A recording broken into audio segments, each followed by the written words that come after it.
foi formada por famílias. Um país é formado por famílias. Se você pensar em uma estrutura, todas as estruturas, de uma maneira, são formadas pelo indivíduo e famílias.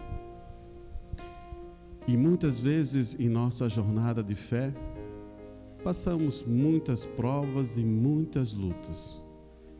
E claro, faltou muitas vezes conhecimento e entendimento da palavra de Deus para nós podermos trabalhar talvez com a nossa família, ou com os nossos irmãos, ou realmente com lá fora também, com as pessoas que são de lá fora. Por quê? Muitas vezes estávamos acostumados com a escola antiga. E não quero apontar nada ou colocar ninguém em julgamento, não. Porque muitas vezes a pessoa que está na frente, ela não tem um conhecimento da palavra para ajudar a colocar a igreja num determinado tempo. Ou podemos entender que tem que ter um tempo certo para Deus manifestar a sua palavra naquele momento. Então isso nos coloca a pensar como estamos vivendo hoje, esse tempo e essa era. Em muitos tempos atrás, na escola velha, acostumados a dizer assim, bateu, levou. Esse era um costume que você bateu, você vai receber. E isso também está na Escritura. Se você aplicar a lei, olho por olho, se alguém me machuca meu olho, eu machuco dele. Se alguém me mata, alguém da minha família vai atrás para matar aquela pessoa. Isso é escola velha. Isso são costumes velhos. Isso são tradições velhas. E isso também veio dentro da nossa igreja há muito tempo. E eu quero explicar isso para você entender o que é isso. Porque queremos isso? Não. Porque fomos acostumados com tradições e ideias de outras igrejas que vieram. Como isso, irmão Arantes? Vem um irmão de uma igreja, vem outro irmão de outra igreja, vem outro irmão de outra igreja, mas o conhecimento da palavra não chegou numa profundidade. E eles aplicam os costumes daquelas igrejas que vieram. Então, o bater, você vai levar, também veio. E somos acostumados com isso. E isso não só impacta a igreja, impacta também sua família. Porque você aprende na igreja e logo você toma aquilo como verdade e você aplica isso aonde? Dentro do seu lar. E essa escola velha tem que morrer em sua vida. Tem que morrer em minha vida. Não podemos ter mais desse jeito, porque isso já foi findado há muito e muito tempo. Talvez você esteja escutando isso agora, nesse momento, mas isso já foi findado há muito, muito tempo. E você escutando essa escritura, você logo se analisa lá no verso 31 que diz assim: e ele disser, crer no Senhor Jesus Cristo e será salvo tu e tua casa. Daí você pega uma escritura e olha como ela está. Você não pode deslocar ela e você não pode trazer para aquela ponta ou trazer para aquela outra ponta. Ela existe um alinhamento e ela existe uma maneira como Deus colocou isso claro para nós. E eu quero colocar alguns pensamentos antes de entrar na mensagem para você entender o que acontecia. Nós fomos um grupo grande? Fomos. Nós fomos um grupo que Deus abençoou? Fomos abençoados tremendamente. Mas ações que foram no passado, que talvez você aplique hoje para como fosse história. Toda uma nação tem história para contar. Tem histórias boas e histórias ruins. Agora, se você que está aqui na frente hoje, você que está na palavra de Deus, você tem que pegar e contar essas histórias boas e também contar as histórias ruins. Para que, irmão, contar as histórias ruins? Para que o povo aprenda a nunca mais fazer aquilo, porque aquilo ali era errado. Quero que você seja maduro. A igreja, ela tem que subir de nível, ela tem que crescer espiritualmente, e ela tem que aprender a saber o que é certo e o que é errado. Não estamos aqui apontando ninguém, e nem quero apontar ninguém, porque se eu apontar ninguém, eu não deveria estar aqui sobre esse púlpito. Estamos aqui falando de palavra de Deus, crescendo e amadurecimento em entendimento da palavra de Deus. Talvez alguns irmãos que estão aqui, que são com mais tempo de mensagem, vai saber o que eu vou falar. E vai saber. Você que talvez tem menos tempo, você nunca vai entender isso. Talvez esse irmão, essa irmã possa um dia falar isso para você. Eu só vou abrir o entendimento para você entender. Muitas vezes a igreja era grande, tinha vários diáconos, vários irmãos pregando, vários irmãos. E o que acontece? Reunimos a um local, para talvez ser a melhor coisa, e reunimos junto com as nossas esposas. E agora? Quando você reúne diáconos, ministros e pastor, e reúne para uma reunião entre os diáconos, suas esposas, suas famílias, para apontar coisas de sua esposa. Isso levou, e foi duro. Houve muito problema nessas reuniões. E agora eu pergunto a você, isso é certo? Não é certo. Irmãos, por falta de conhecimento e amadurecimento, criamos ações que não vai ajudar nunca. Você nunca deve fazer isso também no seu lar. Da mesma maneira, afrontar, trazer e apontar tantas coisas diante talvez dos seus filhos, da sua esposa, isso está totalmente errado. E eu estou colocando isso não como uma coisa boa, mas isso foi história de dentro de nossa igreja. Para o quê? Para amadurecimento nosso.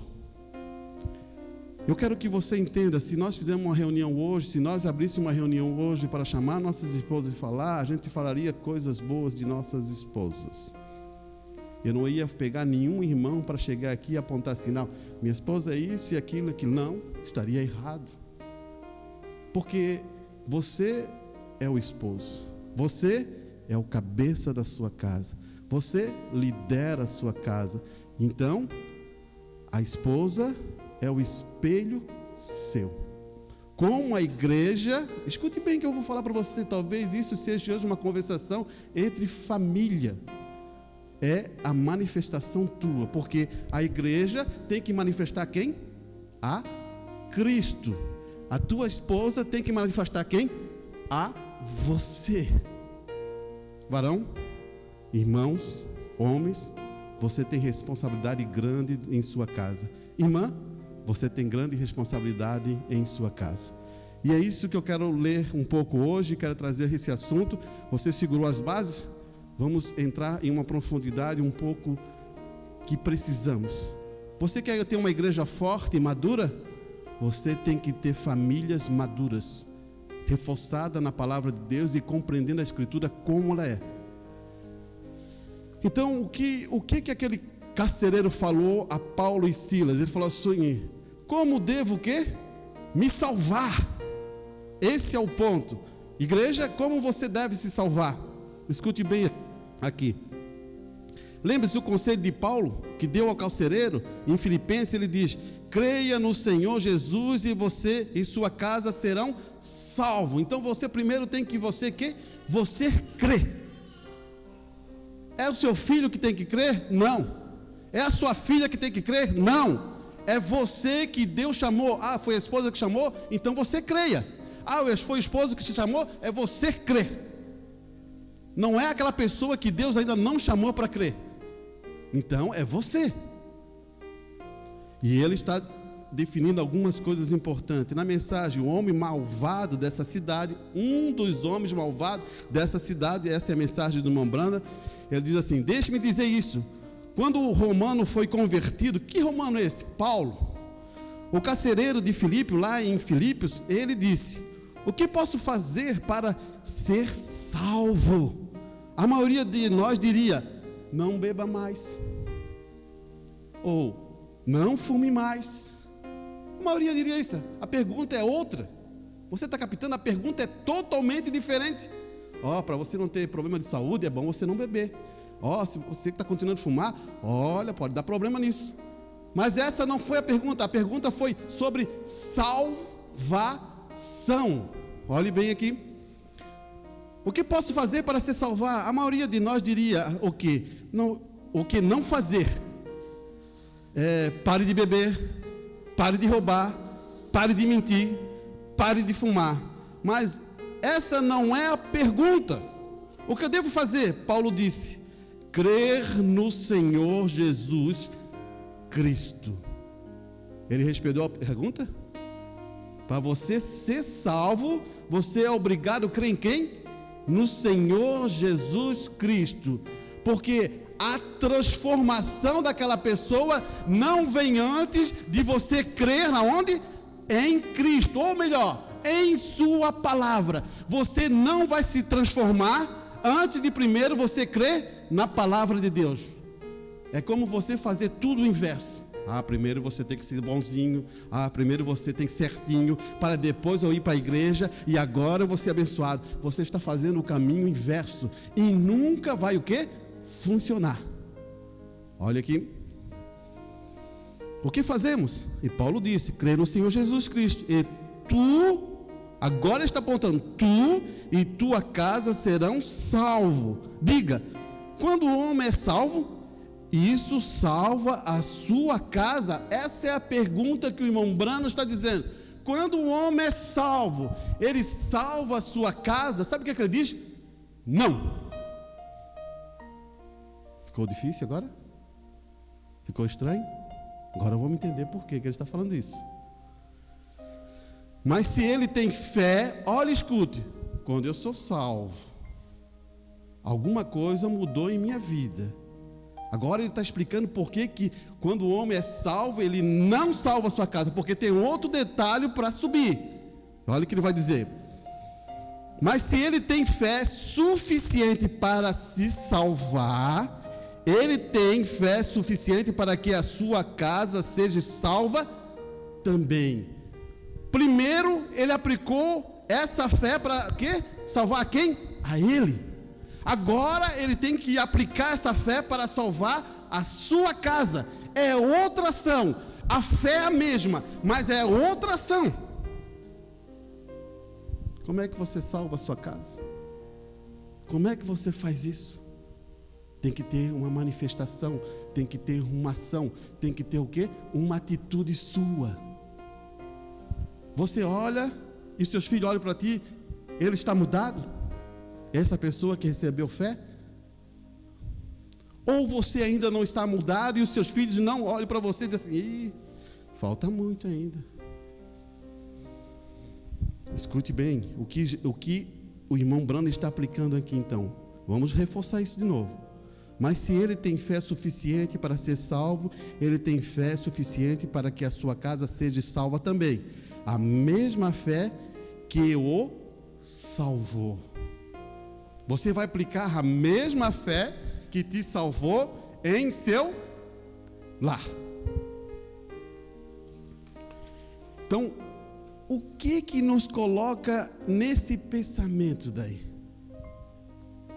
Você precisa de quê? Fé. Muitas vidas na vida militar é interessante, porque eu passei pela vida militar e posso dizer isso claramente. Muitas vezes o sargento dizia para tu fazer uma coisa que ele nunca ia fazer. Mas ele dizia: faça o que eu mando, não faça o que eu faço. E isso, para sua mente, como pode isso? Ele manda fazer uma coisa que ele não faz, então ele está errado. E isso, para os nossos filhos, é a mesma coisa. Você manda fazer alguma coisa que você não age, você não vive. Isso impacta a ideia do pensamento dos seus filhos. Você quer fé para salvar eles? Então o que está aqui? Tem que ter Cristo aqui.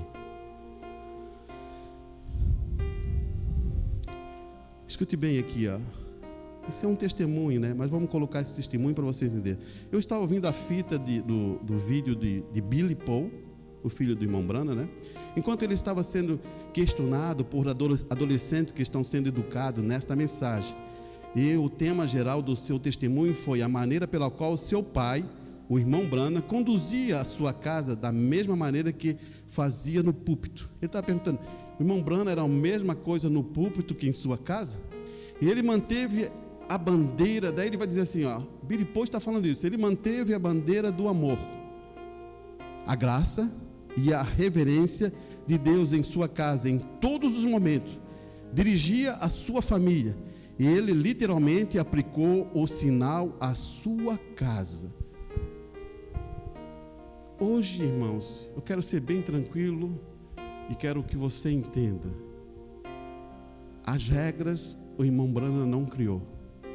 As regras o pastor não cria. Tudo isso veio de Deus. Agora, eu quero que você entenda uma coisa. Se veio de Deus, sempre Deus usou a palavra de Deus para proteger a nós. Agora, quando você não está com essa proteção e você não quer essa proteção, daí é um problema difícil. Então a gente está vivendo numa era que tudo é o contrário. Todas as ações é o contrário. Contra o que? A própria família, a própria palavra de Deus. E você tem que ter sabedoria para como conduzir o seu lar. Agora olha aqui. Agora sabemos que o irmão Branham cria na criação de uma atmosfera, aonde quer que vamos. E ele certamente foi um exemplo vivo de amor, reverência e respeito. Isso agora de que todos nós precisamos mais em nossas vidas. Somos criadores de atmosferas? Quando você está no seu lar, existe uma atmosfera boa? Quando você está no seu serviço, existe uma atmosfera boa? Ou estamos criando alguma atmosfera que não seria boa? O problema é que vivemos nisso. Somos criadores de atmosfera. Se você não cria atmosfera, acontece muitas vezes do que as pessoas começam a se afastar de ti. Ou não é verdade? Agora, se criamos boas atmosferas, as pessoas querem estar próximo de ti. Mas existem algumas coisas que eu quero chegar ainda. Existe um probleminha de ira, existe um probleminha de amargura, mas vamos um pouquinho para frente.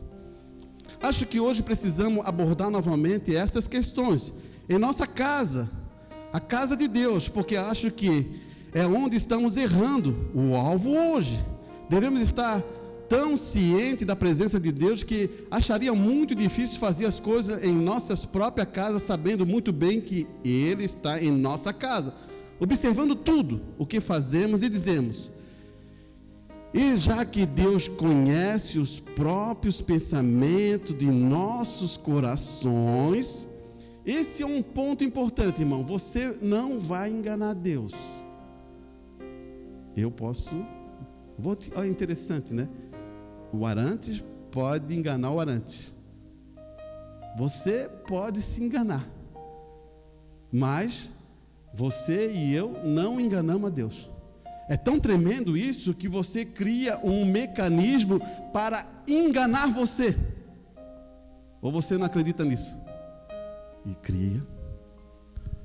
Amanhã eu vou servir a Deus melhor. Você jogou para onde? Para amanhã. E o negócio é para hoje. Amanhã eu vou tomar uma decisão para Deus. E o negócio é para hoje. O amanhã nunca nos pertenceu. Deus sempre foi o quê? Presente. E isso é enganar a nós mesmos com o próprio pensamento. Devemos saber que queremos manter até mesmo os pensamentos cobertos pelo sangue de Jesus Cristo. Até os teus pensamentos você tem que ter cuidado para cobrir pelo sangue, para você não pecar contra a Deus. Não vem pensamento mal em sua cabeça, não vem pensamento mal, não chega pensamento e você não tem que repreender, porque há um sangue que protege isso, então você repreenda-o. Mas o problema tem vezes que a gente começa a dar vazão, daqui a pouquinho Satanás ciranda você. E aqui ele está dizendo assim, sabe que eles criam uma atmosfera em que vivemos e nos expressamos. O irmão Branham até pediu ao seu pai, olha, escute bem isso é bom para você ter amadurecimento também, para nós termos amadurecimento. O irmão Branham até pediu ao seu pai que nunca fosse à sua casa quando ele tivesse bebido. Ele queria manter uma certa atmosfera entre sua casa. Irmãos, o irmão Branham não chegou lá no pai dele e deu uma bronca nele, ou falou isso, ou falou aquilo, e falou aquilo. Não, ele foi lá e conversou, tranquilamente, com um coração amoroso, em relação a esse pai. Quando o pai beber e ficar desse jeito, não vai na minha casa, porque eu não quero ver o Senhor desse jeito, e não quero que meus filhos vejam o Senhor desse jeito. É como tu fala, é como você usa a linguagem que você cativa as pessoas. Você está entendendo? A linguagem ou a palavra tem muito poder, como você sabe usá-la. Ela pode destruir no mesmo tempo e pode salvar ao mesmo tempo. Então você começa a entender que depende da atmosfera. Vamos um pouquinho mais para frente. Você começou a entender o que está acontecendo em nossa era? Ele vai dizendo assim, ó, o irmão Branham está nos dizendo aqui que só porque você diz ser um crente, não significa realmente que você crê. Ele está aplicando uma ideia, porque esse é o que eu estou falando para você. Você diz que é um crente, ou você diz que é um cristão, mas não significa que você é, porque tem que existir manifestação, tem que existir a forma dentro da sua vida para mostrar isso. E é isso que estou tentando dizer. A única maneira de saber se você acredita nisto, se a sua vida está manifesta, é o que você afirma acreditar. Vamos dizer assim, ó, eu acredito em Cristo. Agora eu tenho que manifestar alguma coisa para me dizer se eu acredito em Cristo. Vamos dar exemplo? Noé não acreditou que ia ser destruído aquele mundo por água. O que ele começou a fazer? Ele escutou a Deus e Deus falou para ele construir o quê? Uma arca. E a partir de agora ele começa a produzir essa arca. Demorou 120 anos, não importava. Deus só ia destruir quando aquela arca estivesse pronta. O tempo não nos pertence. Você gravou? O tempo não nos pertence. Deus vai manter até aquela arca estar pronta e selada e completa. Por isso que estamos na mesma situação. Quando o último eleito entrar, o que acontece com a igreja? Ela será o quê? Arrebatada. Então esse tempo é o tempo de Deus para trazer aquele último eleito. Não é o meu tempo. Por mim, talvez eu diria assim: ô Senhor, leva, né? Já estamos para ir embora. Mas para Deus, Ele não deixa nenhum filho aqui. Deus é perfeito com os seus filhos. Você é perfeito com sua família. Olha aqui. Não é? Moisés também foi da mesma forma. Ele foi pregar uma mensagem aos hebreus, ele foi conduzido, ele foi convencido, e agora ele manifesta aquilo que foi convencido em seu coração. Eu sou um profeta, Deus vai me usar, então agora estou convencido em ir lá e chamar o povo hebreu para a salvação. Você está entendendo? Você é um cristão? Deus tem uma coisa na sua vida. Você é um cristão? Você tem luz. Você é um cristão? Você manifesta essa luz. Precisamos ser manifesto isso. Não podemos mais esconder isso. O irmão Branham está nos dizendo que a vida na palavra deve tomar conta de nossa vida, ou nem mesmo faremos parte da mensagem da hora. Então essa mensagem que você está escutando nesse tempo do fim é uma mensagem de amor. Agora, essa mensagem tem que fazer parte da sua vida para você participar ou para você ir para o arrebatamento. Vamos mais um pouquinho para frente. Você começou a entender o que está gerando em nós?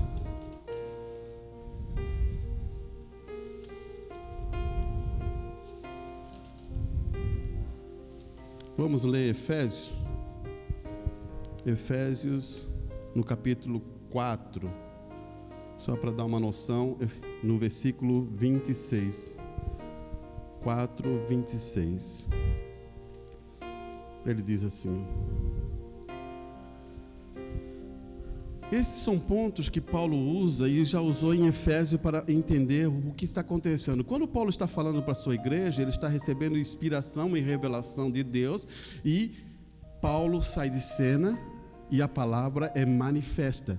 Não é a palavra de Paulo, é a inspiração que Paulo recebe de Deus. Não é a palavra do irmão Brana, é a inspiração que Deus revela ao coração do irmão Brana para ele falar. Você entendeu? Um pregador é a mesma coisa. Não é a palavra do pregador, é a mensagem que ele está trazendo de Deus a você. Agora, no momento presente. Não é uma fita rodando aqui que para ser usada, não. Ela está sendo direcionada porque Deus usa os filhos de Deus. Usa você através de uma música, usa você através de uma ação, usa você através de uma palavra e um gesto. Olha aqui. Irai-vos. A palavra não está dizendo assim, Paulo não está dizendo assim. Irai-vos. Está errado? Então quer dizer que ele está dizendo que eu posso me irar. Ou não? Está escrito ali, ó. Irai-vos e não pequeis. Duas coisas importantes você. Irar, você pode irar. Ou ficar com raiva. Mas não pequeis. Vamos entender isso. Não se ponha o sol sobre a sua ira. Não deixe lugar ao diabo. Dois pontos importantes. Irar, eu posso me irar. Eu posso ficar com raiva naquele momento. Mas logo isso eu vejo e restauro isso e me organizo. Eu não fico deixando crescer isso dentro do meu coração, porque daí Satanás usa esse combustível para te destruir. Olhe como está aqui agora. Irai-vos e não pequeis. Está bem ficar irado, mas não descrer enquanto estiver com raiva. E de fato ele diz. Então ele está dizendo assim, você pode irar, mas você não vai descrer o quê? Na sua palavra. Mantenha-se a palavra. Segure. Daqui a pouquinho ele vai afirmar esse. Não deixe o sol pôr sobre a vossa ira. Então ele está dizendo assim, não deixe aquele sol sobre a sua ira. Ele está tendo uma referência, ele vai dar uma referência boa depois ali. Ele vai dizer assim, vai passando o dia, o sol está vindo, está vindo, está vindo. Não fique irado tanto tempo assim. Talvez é só momentos. Você pode irar. Então você entendeu, né? Você não é uma flor ali que alguém fala, pai, você não ira. Não, você naquele momento até se irou, mas logo você restaura e vê que não, podemos consertar, podemos resolver e podemos ir para frente. Olha aqui.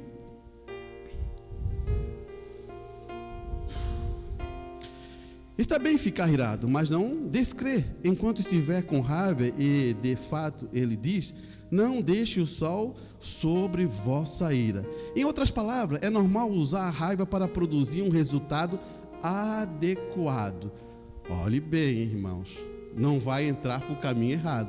Usar a raiva para alguns momentos para ser uma coisa boa. Talvez eu não queira falar isso, mas vou falar um pouquinho para você entender. Tem vezes que tu chega assim e dá uma dura no seu filho. Ficou com raiva tu dá uma dura. Mas tu não quer fazer isso com o seu filho, né? Tu não quer fazer isso. Naquele momento você estava com raiva, mas você deve controlar essa raiva para não passar para uma ira que vai machucar ou vai entrar em problemas. É isso que estamos aqui limitando esse pensamento. Olhe bem aqui. Em outras palavras, é normal usar a raiva para produzir um resultado adequado, um resultado corretamente sábio, mas não espanta essa raiva. Portanto, não deixe o sol pôr sobre a sua raiva, porque então ela não se tornará raiva, mas ira. Então ele vai começar a colocar, então não deixe isso ficar. Em seguida ele acrescenta: nem dê lugar ao diabo, porque a raiva, se você vai deixando, entra em ira e vira combustível para quem? Para o diabo. Agora, por que ele falaria que a raiva está ok? Então, nós avisaria para não segurar por tanto tempo no dia inteiro. Se passou o sol e se põe e você ainda está segurando isso, por que seria dado lugar ao diabo? Isso seria dar ao lugar ao diabo. A vitória sobre a sua raiva é permitir que ele a use contra você. Você captou isso? Você entendeu o que está acontecendo aqui? Você pode se irar, mas você não vai dando combustível, vai dar pouquinho. Quem está usando esse combustível é o diabo contra você.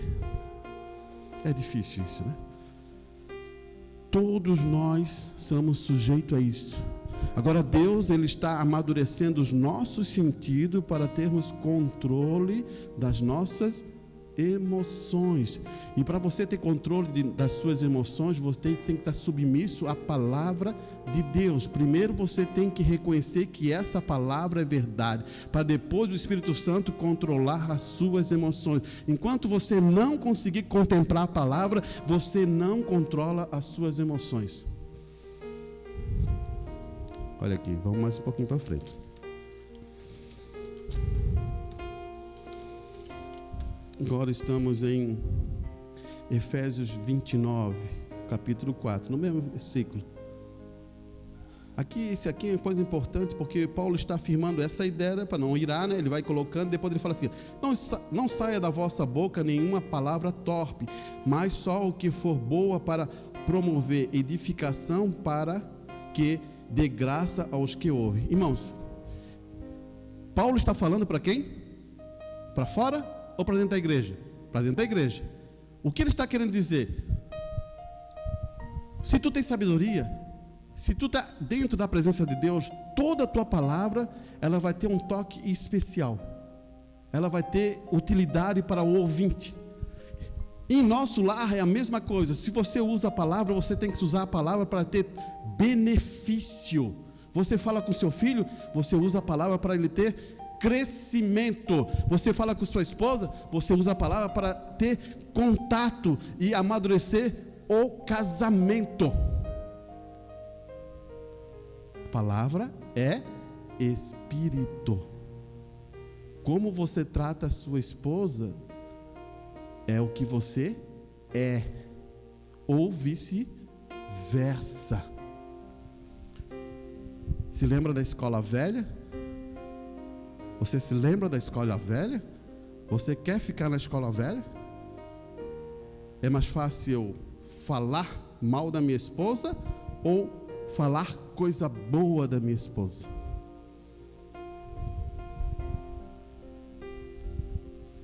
Vamos entrar, estamos entrando numa questão familiar.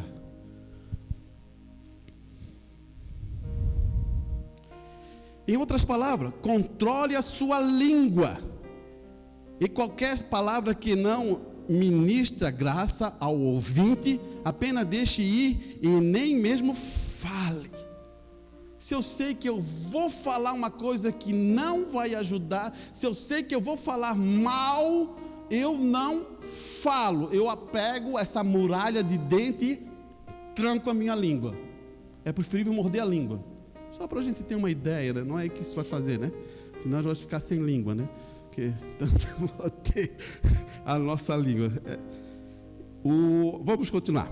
Então aqui, ó. que toda amargura, cólica, raiva, clamor, calúnia seja afastada de ti, em toda malícia. Então, como chegamos ao ponto em que não entristecemos o Espírito Santo? Ele nos diz no próximo versículo, né? Ele diz assim: tire essa ira, tire essa amargura, contemple as coisas. Eu vou te explicar uma coisa que talvez isso coloque você numa ideia melhor, irmãos. É como a gente vê. Você já pensou as coisas como a gente vê que estraga tudo? Muitas vezes eu vejo uma prova como uma prova mesmo que está me acabando.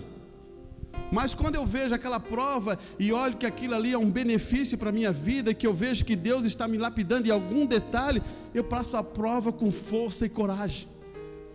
Agora o problema é quando você olha aquilo, não, isso aqui está me destruindo, isso aqui assim.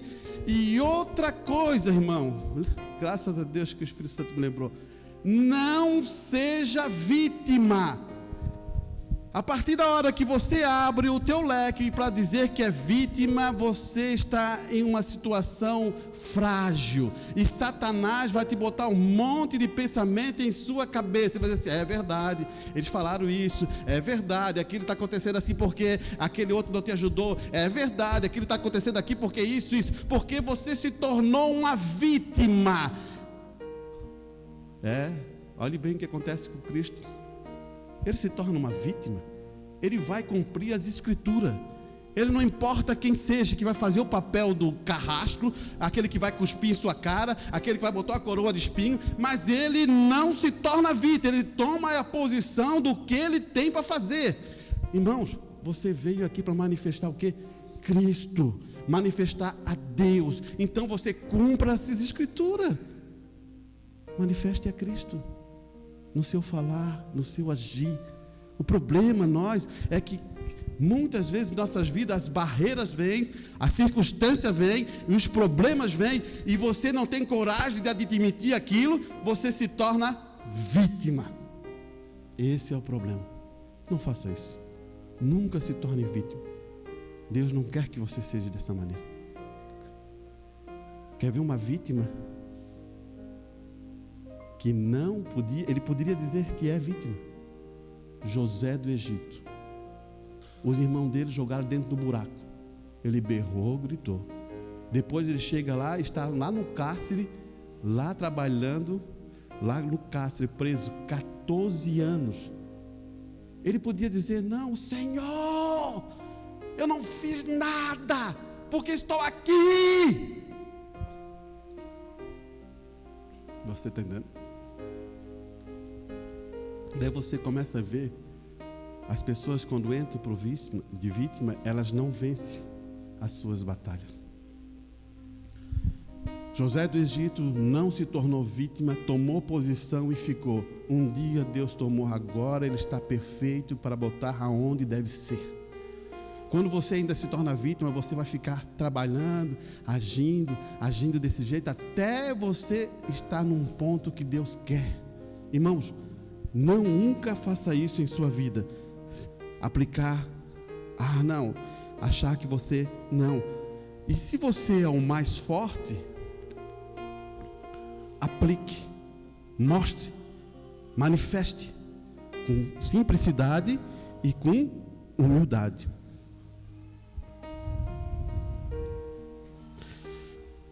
Claro que a gente sabe, né, que fácil fazer isso não é, porque é preciso uma morte para eu ser capaz de fazer isso. Irmãos, então muitas vezes algumas coisas que acontecem em nossas vidas, para a gente mostrar isso, você tem que morrer para si mesmo, porque senão você vai criar um monte de razão. A pessoa talvez fez alguma coisa para você, você diz assim: não, só se ela vir. E isso gera problema dentro da onde? Dentro da igreja.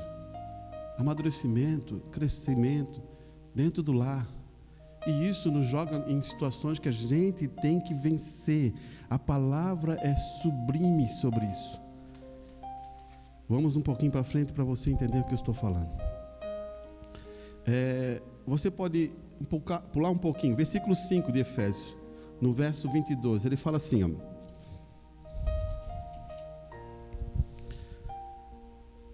Isso, vamos entender isso. Talvez hoje eu queria trazer isso realmente, porque se a gente vai querer uma igreja vitoriosa, a gente tem que colocar as bases muito bem firmadas para você entender e para eu entender. Escute bem. Vós, mulheres, sujeitai aos vossos maridos, como ao Senhor. Não é isso, Escritura? Amém, irmãs? Amém, né? É difícil dizer amém? Talvez seja um pouco difícil, né? Porque vivemos nessa era. E essa era é a era da mulher. Você sabe que o irmão Brana fala isso, né? É a era da mulher. Dos direitos da mulher. Você, jovenzinha, você lê história? Estude um pouquinho e veja se não fala isso. Ela foi ganhar direito de voto há muito tempo atrás. Mas estava começando um movimento dos direitos da mulher. Claro que eu não concordo que uma mulher deve apanhar. Claro que eu não concordo que um homem não deve ser um machista. Eu não concordo nada disso. Eu sou um cristão. E eu vou mostrar 2 pontos aqui para você entender. Primeiro eu vou falar agora das irmãs, mas depois eu vou vir atrás dos irmãos. E eu já vou dizer, a culpa maior é de vocês, varões. Escutou bem? Então guarda aí. Porque o marido é a cabeça da mulher. Isso é Escritura. Porque o marido é o cabeça da mulher, assim como Cristo é a cabeça da igreja. Então você se lembra, Cristo é a cabeça de quem? Da igreja. A igreja nunca pode ser a cabeça. Você sabe qual é a igreja que é a cabeça? Que quer ser a cabeça? Igreja católica. Não é isso? Por isso que irmão Brano fala assim, uma mulher que quer ser a cabeça, ela tem o espírito da igreja católica. Estranho? Não é estranho. Vamos entender o que está funcionando aqui. Então, o marido é o cabeça da mulher, assim como Cristo é a cabeça da igreja. Ele é o salvador do corpo. Cristo, o cabeça, é o salvador do corpo, da sua noiva. O homem é responsável pelo o seu lar. Não adianta você fugir, varão. Deus vai te cobrar. Não vai ser o irmão Arantes que vai te cobrar, não. É Deus. Porque a palavra é dele, não é palavra minha. Porque tem muitos nessa era, eu vou explicar o que eu vou dizer. Tem muito, talvez essa palavra seja duro. Tem muito, mas o irmão Brana usou. Existe púlpitos afeminados, existe homem afeminado. Não a questão sexual, não é isso que eu estou falando. É sua ação. Não toma posição de homem, não decide como homem. É duro, mas é isso, irmão. Você tem que tomar decisão de homem. Você toma posição de homem. Você tem o seu lar para mostrar isso. Olha aqui. Não é a minha ideia. Esse não é meu pensamento. Isso é duro eu falar para a igreja, mas sou responsável por isso. Um dia Deus cobrará todas as coisas que saem desse púlpito. E se eu escondo alguma coisa, Deus trata comigo. Aqui, ó. Então ele diz assim, ó: marido é a cabeça da mulher, assim como Cristo é a cabeça da igreja, e ele é o salvador do corpo. Portanto, como a igreja está sujeita a Cristo, assim deixe a esposa ser sujeita ao seu marido. Você também, que algumas mulheres se submetem ao seu marido em certas coisas. Irmãos, o que acontece? Muitas vezes dentro da igreja a mulher se submete ao marido a algumas coisas, mas a Escritura não está dizendo isso, em algumas coisas, mas não em outras. Mas a palavra de Deus diz que você deve se submeter ao seu marido em tudo. Diz que você deve se submeter ao marido em tudo, em nunca se esquecer. Tire uma palavra e você irá para tribulação. Você captou, irmã? Você tirar uma palavra, isso é tratamento do coração. Quem coloca isso é o Espírito Santo dentro de você. Eu estou só aplicando palavra. E não, a única coisa, a responsabilidade que eu tenho é mostrar a palavra. E agora você, irmã, ou vai receber ou não vai receber. Daí, se você quiser questionar, questione com Deus. Se você é uma leitora da mensagem, você vai ver que isso é importante. Porque você não é para-choque. E nunca será para-choque. Deus já fez um homem de braço mais forte, corpo mais robusto, para segurar. Por isso que eu estou falando de homem afeminado. Olha aqui. Agora você, marido, diz, agora é para vocês. Marido, ame sua esposa, assim como a mesma medida que Cristo também amou a sua igreja. E o que a medida é essa. Agora vamos entender qual é essa medida.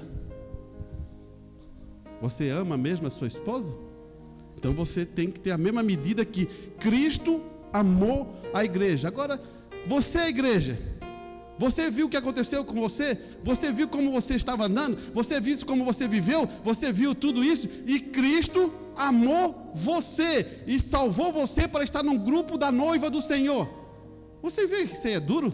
Olha a medida onde que você está. Agora você quer fugir da responsabilidade e não amar a sua esposa? Olha aqui.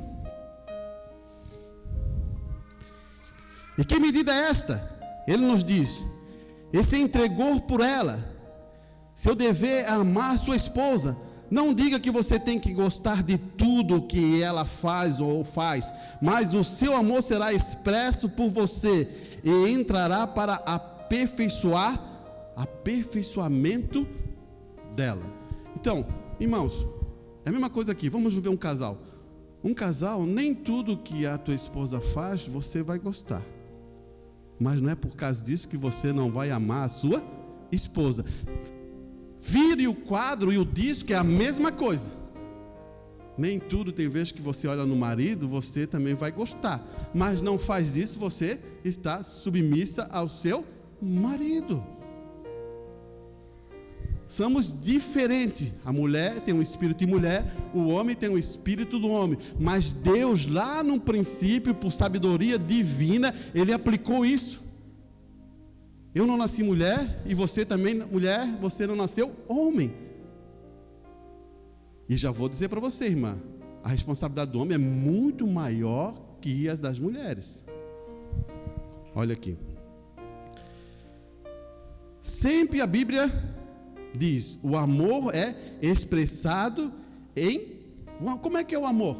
Como é que se fala, quando você fala assim, eu tenho amor? Eu me dou, eu me entrego, eu me rendo. Então o homem, ele tem que fazer o quê? Ele se entrega.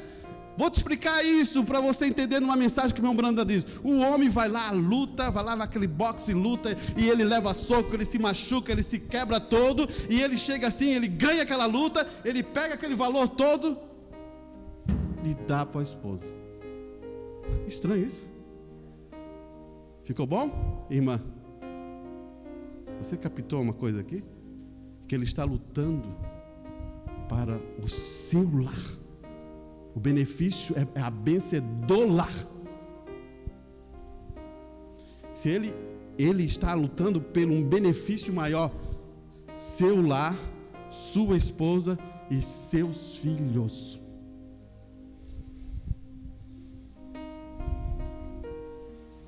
Aqui, ó.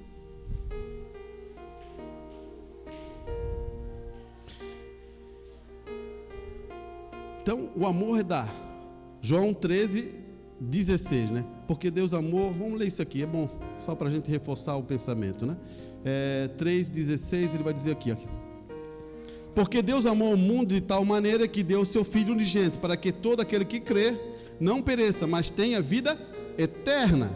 Porque Deus enviou o seu Filho ao mundo, não para que condenasse o mundo, mas para que o mundo fosse salvo por ele. Outro ponto, irmão, você não faça assim, ó. Você está errado. Acusações. Cabe com isso, meu irmão. Segura a tua posição. Seja rendida ao Espírito Santo. Controle a tua língua. Controle a tua ação. Não abra acusação. Isso já foi colocado cientificamente, só para te dizer, mas isso já está na palavra tempo, mas científica só para você entender, já que você quer crer mais na ciência. Quando você abre acusação, existe bloqueio daquela pessoa que está sendo levado àquelas coisas, e ela bloqueia. Daí se você quer passar uma informação para ajudar, não vai funcionar. Olha aqui. Portanto, o papel do marido é amar a sua esposa e se entregar por ela, santificá-la, purificá-la, prepará-la para Cristo. Começou a ficar forte, irmão? Olha aqui. Porque somos membros do corpo, da sua carne e dos seus ossos. Por isso deixará o homem o pai, a mãe, e se unirá à sua mulher. E sendo dois, uma só carne. Escute bem isso, irmão. Não é 4, é 2. Não é 4, é 2. Ele sai do seu pai, sai da sua mãe, ele se une com a sua esposa e se torna um. São 2. Você captou? Olha aqui. Não são 4, não é pai, não é mãe, não é marido e nem mulher, mas é o homem que deve deixar o pai e a mãe e se unir à sua esposa, e os dois serão uma só carne. Já vi tantos rapazes amarrados tão frequentemente ao avental da sua mãe que arruinam o próprio casamento, porque não puderam deixar. Irmãos, isso é duro, mas eu quero que você entenda. Você não casou com a sua mãe. E a mãe não fica tratando o filhinho para dar ciúme na sua nora. Ah, ele está fazendo a comidinha que eu sempre fiz para ti. Ah, ele está cuidando bem de ti. Ah, como é que ele está fazendo? É assim, é? Daí tem vezes que a mãe quer dar alguma coisa do gosto dela. Não. O homem que é homem diz assim: não, você tem que dar o gosto. Você quer dar uma coisa para mim? Dá do gosto da minha esposa. Mas parece que o homem fica assim, né? A mãe controla ele em todas as ações. Faz isso, faz aquilo, ele vai assim, ele fica assim. Irmão, você se tornou homem. Você é homem para decidir. Você é homem para tomar posição. Não é para ficar agarrado com a mãe.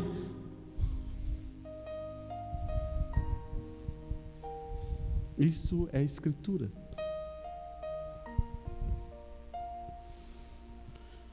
A maior forma de tolir filhos ou moldar filhos é a mãe que faz. O pai tem responsabilidade nisso, tem vezes acontece, mas a mãe faz mais tolir o filho. O homem não sabe decidir, o filho já está grandão, não sabe decidir da sua vida. O homem está desse tamanho, ele não consegue tomar posição, ele tem que estar perguntando, ele tem que ir fazendo isso, eu não sei o que vou fazer, e não sei. Não que você não possa perguntar para o seu pai, para sua mãe, para ter um entendimento, mas estou dizendo que ele tem medo, ele não sabe como fazer, ele tem medo. Vamos embora. Então você não casou com seu pai e sua mãe, mas casou com a esposa, com a mulher. Este é o grande mistério, mas falou a respeito de Cristo, da igreja. No entanto, cada um de você, em particular, ame sua esposa, assim como a si mesmo, e a esposa vê que ela reverencie o seu marido. Irmão, reverenciar não é capacho, porque você é um filho de Deus e ama a sua esposa. Se você é um homem que bota a sua esposa como um capacho, você tem que voltar aqui nas bases e se humilhar perante Deus, porque é amor. Agora, e isso todo é um processo que você está vendo aqui, o que Deus está falando. Ele monta uma estrutura perfeita para um lar ser perfeito. Agora, claro que pode ter lar que está rompido, e daí você quer que seja perfeito. Opa, você tem que consertar aonde está o problema para esse lar ser perfeito.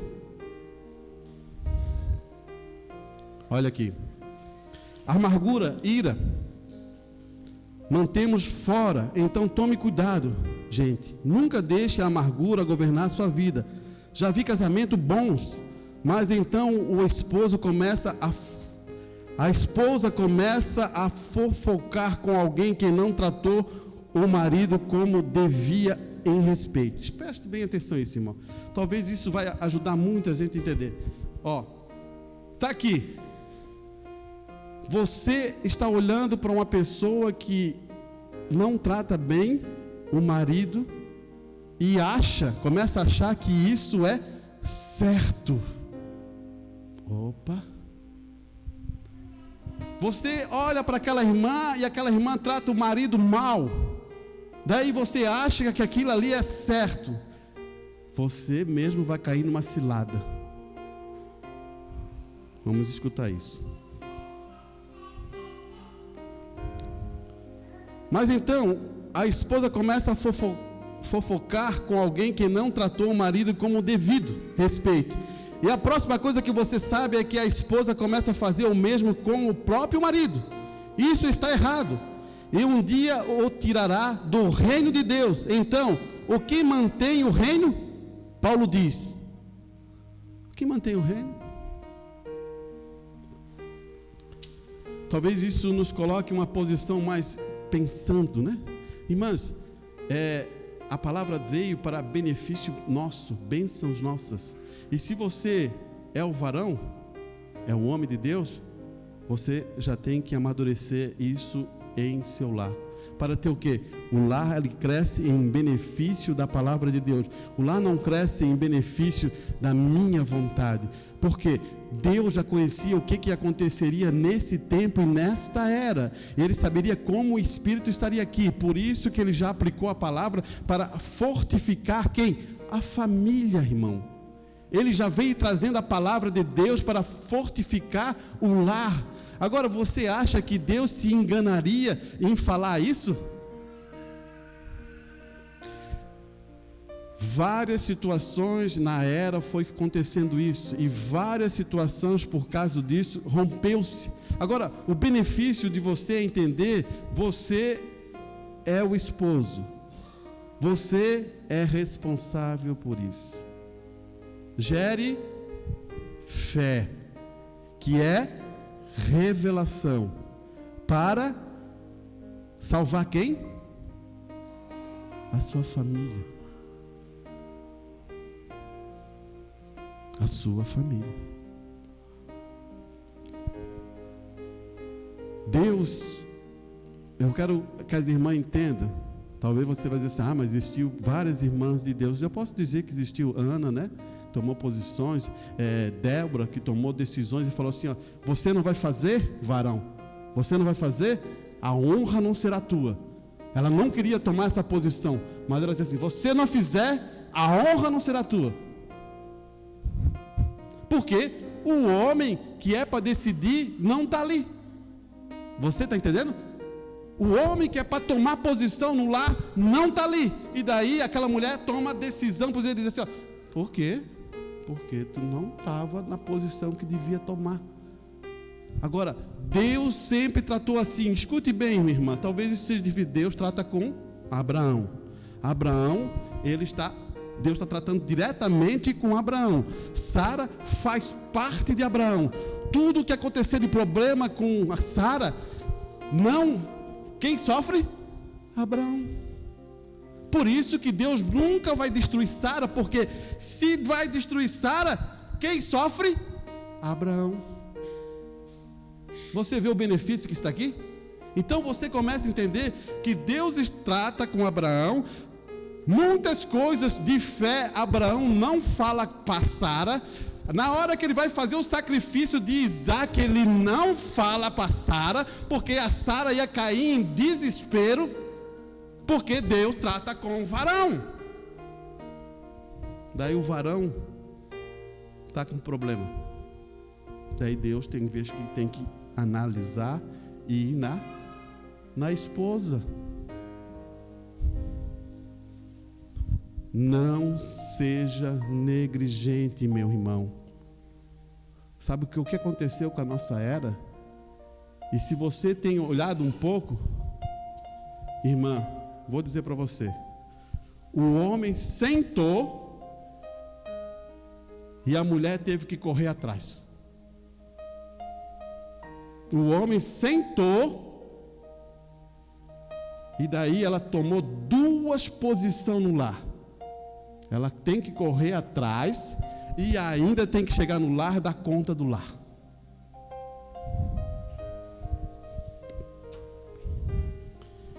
Por quê? Faltava mão de obra lá fora. Por quê? Eles sabiam que isso seria mais barato. A mão de obra da mulher seria muito mais barata. Por quê? Elas pensaram que iam ficar livres. Por quê? Os filhos ficaram fora, não deram atenção, não aplicou a palavra e gerou um monte de outras coisas. E isso é uma jornada que talvez pagamos um preço para ver. Você, irmão, eu não vou colocar a minha vida em relação ao que você vê pela palavra. Você mesmo tem que compreender a palavra e tomar a sua vida em relação à palavra. Isso é pontos importantes você saber. Você escuta a palavra, ela bate em seu coração, agora você aplique a palavra em sua vida. Não vou eu dizer assim para ti: ó, irmão, faça isso. Ó, irmã, haja desse jeito. Ah, irmã, não vou fazer isso. Nunca vou fazer isso. Eu só posso falar a palavra e você observar isso e tomar ela como ela é.